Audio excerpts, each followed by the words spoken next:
Hello, Dr. O'Connor. This is Priscilla from the Brody Shelter for Cats. I thought I would take a video to show you the distances between the buildings that we have and show you a little bit about the operation.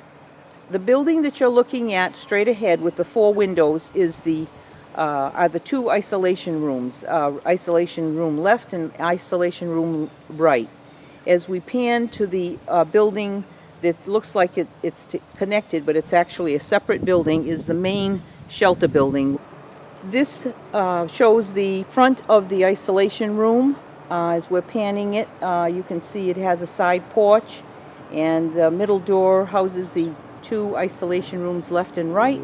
The last door houses room 5, and the very first door to your left is simply storage. What I'm in now is the isolation room right, and these isolation rooms are entirely separate from the rest of the shelter. The people that work here do not work on the other sections. These ladies have their own bathroom. We do all of our washing here in this room. And each isolation room has its own sink. This is the isolation room left, where you saw the 4 windows on the outside of this building.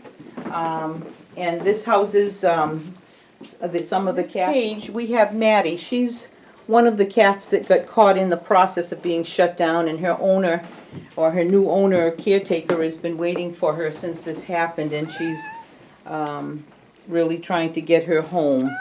And this little guy likes to take his cage card down, and his name, let's see, this is Oliver. And then as we pan along, this is the Jezebel mom, and she's hiding under her little pad. And these are her kittens, separated in 2 cages, 3 in one cage and 3 in the other. Now we're entering the main house building. This is the building that houses the 3 group rooms and our kitchen and bathroom area and washer and dryer, where the ladies work on this side, and they do not go to the other building. We're going now to group room 1.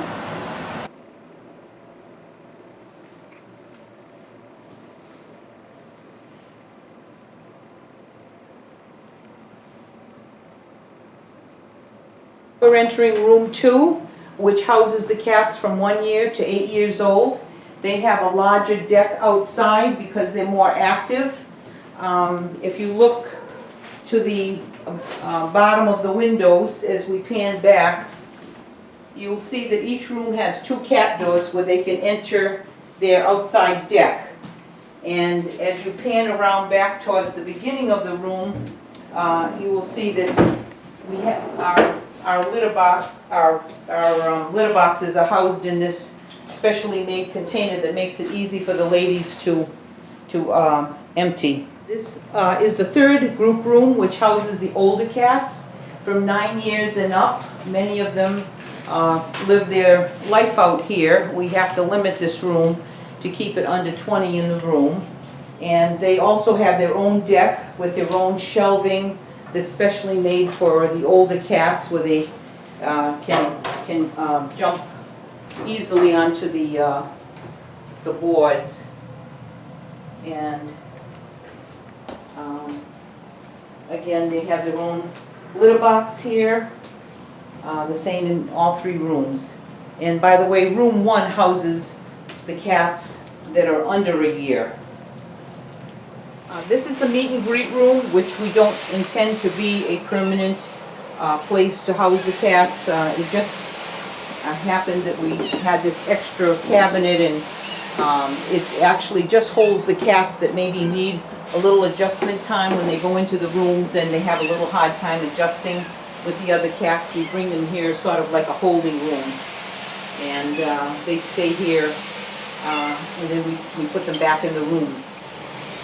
Okay, now we're entering room 5, which is we use it as an isolation room, and we understand that we do have to add a sink here, according to Linda Harrod, and the cabinet that we're looking at now is going to be moved, and that's where the sink is going to go, on that wall.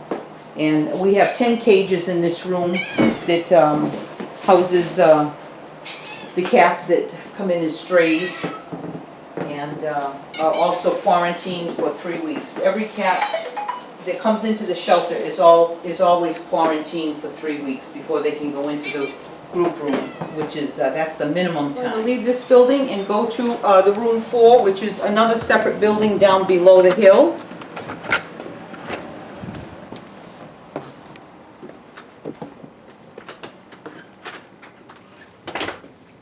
And this building houses our isolation room 4. Now we're going into room 4. We have signs on each room to identify them. Now this building houses 6 4-foot cages, and it's totally empty right now. Everything in here has been adopted because they were released by the department, and we use this for mothers and kittens or large cats where they need more space. Now we're coming to the farmhouse where the situation with the distemper occurred. These are where we lost the cats.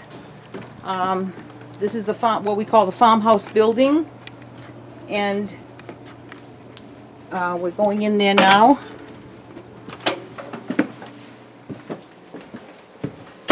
I'm going to show you the cats that are still with us that have survived.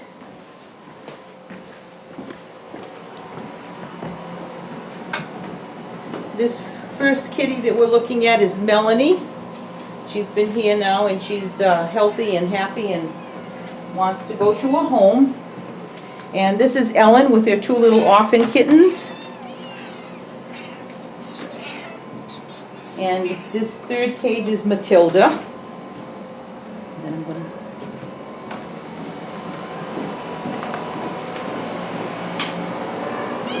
And this is Molly with her 2 kittens. And this is Azaria with her 3 kittens.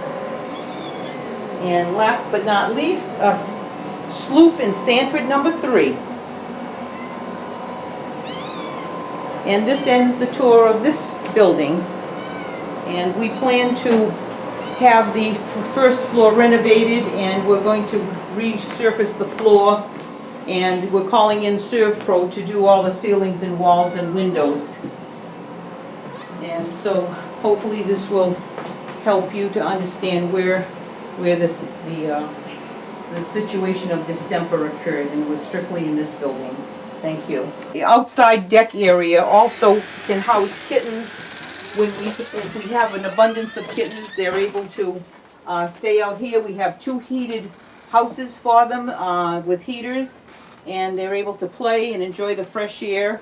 And we have a lot of success here because people can sit down with them and play with them and define their personalities a little better.